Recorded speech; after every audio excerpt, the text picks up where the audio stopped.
Actually started dating someone long distance who was doing voiceover in New York, and I had just finished my bachelor's degree in animation.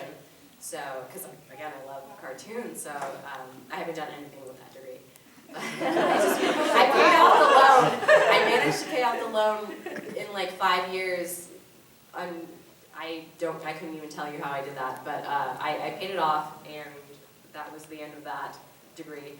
But I'm kind of in that field now, right? It's kind of the same, sort of. My mom's not too happy. Do your own creations. I should, but I'm so out of practice now. It's bad.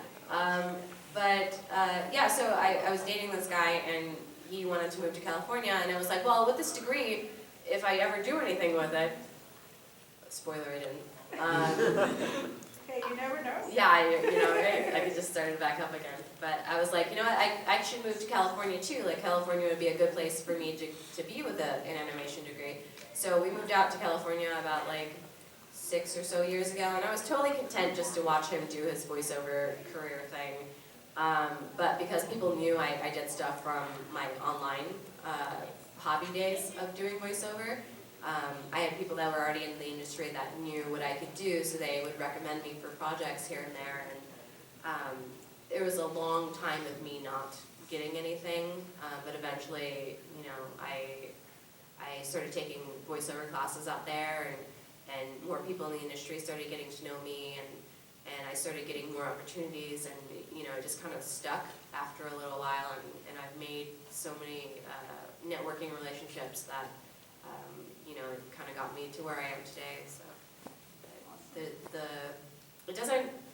it doesn't pay as much as I think people, when you're doing like anime and Japanese video games, it doesn't nearly pay as much as I think people think it does. So if you're striving to do that kind of stuff, like, it has to be something you really love, or like an in-between job, I guess. Because there was a time when I just quit my full-time job pretty recently to focus on doing voiceover. So I'm looking to get an agent and stuff like that at some point, so I can, actually make money doing this. But for a while, it was just me, doing something that I really loved doing. So that was kind of my motivation, is just, having fun and doing a job where I didn't hate myself, So Awesome. it's a long-winded story, but yeah. Yes? What was it like playing as a Ryuko in Kill la Kill? Oh, Ryuko was so scary. That reminds me, I forgot to mention unrelated, I do Aladdin and Magi, the Lamp of Magic, because I was going to say, Aladdin was like my first big role, but Ryuko kind of put me more on the map, because Magi was kind of a big series, mostly in Japan, but Kill la Kill kind of like hit the States, like, like a hurricane. And for a good reason too, it's like a crazy good show, so. But Ryuko kind of put me more on the map and made people realize who I was. So it was really intimidating, because another reason why, like, you should, if you're gonna get into anime and video games, it should be something that you do because you love it, is because fans and just people on the internet in general can be really, really mean. And people were really, really mean when the trailer first came out for Kill la Kill. But I kind of got through it, kind of learned to grow a tough skin after a while. But that initial, like, me getting cast and until the box set came out, I was so intimidated, because it was such a huge deal to be this, strong female character in a crazy hit show of the summer, or that summer. So, and as I kind of mentioned before, I'm mostly a shy, introverted person at heart. I didn't know that a lot of those screams could come out of my body.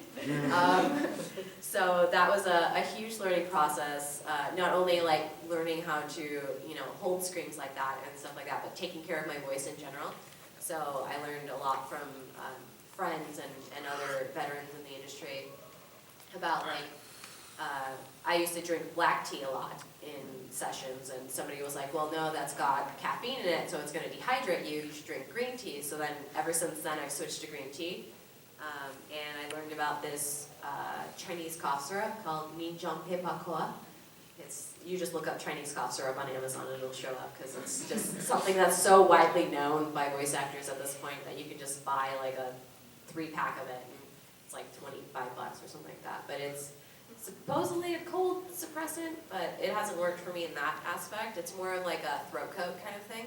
So that really helps, taking that to kind of soothe my voice a little bit, to kind of help me sustain a little bit more. And like drinking lots of water and using honey in your tea and stuff like that. But yeah, so I learned a lot about myself playing Ryuko, and I grew a lot too. I like to think, going back and listening to those first few episodes, like I cringe a lot when I listen to it, because I'm like, oh man, you can tell like how new I was in this. And then as it gets further on, it's like, oh, you know, you can hear me getting better, at least I think. And I've heard other people tell me that too, so I'm not just like, yeah, I totally got better, I'm the best, you know. But yeah, as painful as it was doing that show, because it's 90% screaming as far as Ryuko's part goes, I don't regret any of it, and it's hard saying it, but I'd do it again, you know, like as painful as it was. Or if, you know, I think the show ended in a good space, but if they wanted to do like a movie or a second season, I'd be more than happy to play Ryuko again, because she means a lot to me, I think. So. You haven't asked one yet with a camcorder. Yeah. What did you study your degree for animation? What did I study? Yeah, where your degree? Where? I went to DePaul University in Chicago. They had just opened up their animation program, so I was like, yeah, why not? I like cartoons. I can draw. Why not? And it was a lot harder than I thought it was going to be. Because it's kind of one of those things where I was like one of the, I like to tooting my own horn here, I was one of the best artists in my high school, and then like it's kind of that huge curve to where once you get into college, after graduating, it's all of a sudden it's like you're the worst person in college. So that happened to me, and I was like, oh man, I'm so discouraged now. This is the worst. I'm so bad. So that was hard getting through that, but I graduated, so I got that degree. Did nothing with it. Ooh.